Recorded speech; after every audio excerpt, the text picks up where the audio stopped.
Welcome to the 2010 Total Makeover Contest. 20 contestants were chosen. All have weight to lose. All want change in their lives. And all are competing to win. All 20 face daily struggles and challenges to change their lives. The Total Makeover Contest is about inner and outer beauty. It's about confidence and joy. Yet tears can come in intense moments as they come face to face with their own challenges in their lives, and they struggle to overcome their weaknesses. 20 contestants were chosen to participate. 10 will remain. Then 5 will remain. Then 1 will be the winner of the Total Makeover Contest. Take the challenge. I'd owned my own company before. In Ontario, I owned an adventure travel company called Gap Adventures. They have an office in Vancouver. I don't know if you've heard of them before, but it consumed my time. I was traveling all the time, and I had a business partner, and so I sold my half to him 10 years ago and moved out here. And I took a few years off to, have my third child and raise my kids, and then so now I was like, okay, I want to have a new career. I'm not interested. I couldn't imagine working for someone else because I hadn't worked for anyone since I was 22. And so I thought, well, I can't go to a job where someone's going to tell me if I can take the day off because my kid's sick or to go on a field trip or something like that, right? But yet I knew what it took to start my own business. It's a lot of work, and you're facing 3 to 5 years of not really making any money at the beginning, right? So I made a list. Now, I don't know how many of you have seen The Secret, or believe in the idea of when you what you put out there can come back to you, right? And so I thought, I'm going to make a list of what I want. I had no clue what could fill this list, but I'm going to make it. And on my list, I wrote, I wanted to work part-time. I wanted flexible hours because my husband travels and he's gone a lot of weeks. I wanted the ability, of course, to have passive income from my job. And I wanted there to be no ceiling of how much I could earn. So I didn't want someone to tell me you're worth $7 an hour, or $20 an hour, or $50 an hour. I wanted there to be no ceiling on that. So who thinks that's a little list? I thought, that's what I want, I'm just going to write it down. So the other thing we do differently is we take a very educational approach. So right now here, I'm teaching you this class, but even when we sit down with an individual family, we take all the time that it takes to educate that family about their choices. Because I think if you understand the choices you're making, A, you're going to stick to your plan, and B, you're going to make better choices because you've understood why you're making them, right? So most companies will not take that time. Like I said, the bank gives you 10 minutes. Other advisors, okay, you want this? Okay, here's the paperwork. They're in and out. And I'm not saying everyone is like that. But in general, the way the system works right now, it's like this. And because of that, these are the statistics. 91% of people are entering retirement right now financially unprepared, or are going to enter financially unprepared. And right now, baby boomers are sitting 10 years from retirement. So there's a whole group of people that are going to enter retirement in the next 10 to 30 years that are not going to be prepared for it. And we jokingly say, oh, CPP is not going to be around for most of us when we're ready to retire, and maybe that's true, right? I don't know if the government's going to be able to support us in our retirement. Not that you can live on CPP or anything, but 91%. So 8% of people are going to retire okay. So maybe they have a pension or learn some good things along the way and we're good savers. And only 1% are going to retire wealthy. So that means they'll have more money than they can spend in their lifetime. So who's surprised by that statistic? And you see nice cars in the driveways, nice houses, and you think, that's got to be 2 parents working, where's all that money come from, right? But a lot of it is owned by the bank.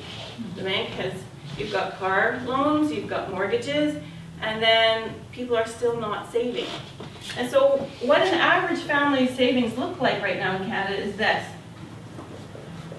About half of your monthly cash flow is going to living expenses, a portion to debt, and a portion to tax. Okay, so debt would include mortgages, so maybe in the Lower Mainland it's more like that. But how much do you guys think an average family has left over at the end of every month to put towards their goals and dreams? Zero. Minus. Yeah. Well, in the States it is minus right now. In Canada, we're a little bit better than that, but not much. 1.9%. It's vacation money that's... Yeah. 1.9% is going to savings. In Asia, 40%. Okay? So, and in Canada it used to be, in my parents' generation, 10, 15% was normal. You just put that away right off the top, right?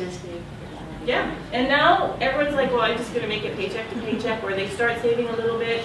You know, if you went to a traditional industry and said, I know this little bit here is not going to be enough to get me through retirement, so help me, they're going to do, well, you know, the word we're all using right now, diet, like called a budget in finance, right? So you're on a budget, and they're going to look here and say, well, forget Starbucks, and you don't need a family vacation every year, and your kids don't need to play hockey, and, you know, don't go to the Olympics. And we'll find between $300 and $500 a month by paring down our lifestyle, okay? So, and you know what, most people would agree they could do that. They could find that money somehow, and they'll do it. What happens 6 months down the road and there's a shoe sale? They give up. They give up, right? Because they thought, well, $300 a month, that's still not going to be enough for the retirement I want, so screw it, I'm just going to live for today and we'll let that worry about itself. In fact, 14% of these people, you know what their retirement plan is? Nothing. The lottery. Seriously. They're buying lottery tickets with money they don't have for their retirement. Okay? So, what we do is different. We don't look at this side at all. Unless someone says to us, you know, we're overspending, I need to get a control on that, then we can help there, but we don't want to look at this side. We look here and say, okay, are there places we can learn how to save money on tax? Is tax inevitable? Do we have to pay tax in this country? Yes. Do we have to pay as much tax as some people are? You know, the wealthy know the tax, well, I'll say loopholes, but they know how to save money on tax, don't they? And there's lots of ways besides just buying RSPs to get a tax break. We look here at debt and we say, well, can we restructure debt? Can we actually get some of our debt making money for us? Can we bring high interest debt down to low interest debt? And on this side of the pie, so if we can find money over here, which doesn't affect your lifestyle at all, who's going to stick to the plan? We all are, right? Because, well, that money was gone. I wasn't counting on it for anything. And in fact, sometimes in the study I'm going to show you, we can actually improve lifestyle by putting some of that money back in if you're on that line every month, right? And so who's excited about that? You know, how many people do you think need to learn how to save money on taxes and debt?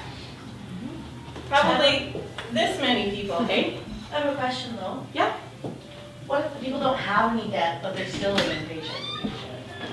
Yeah, well, every situation is different, and so we take it on a family by family basis, right?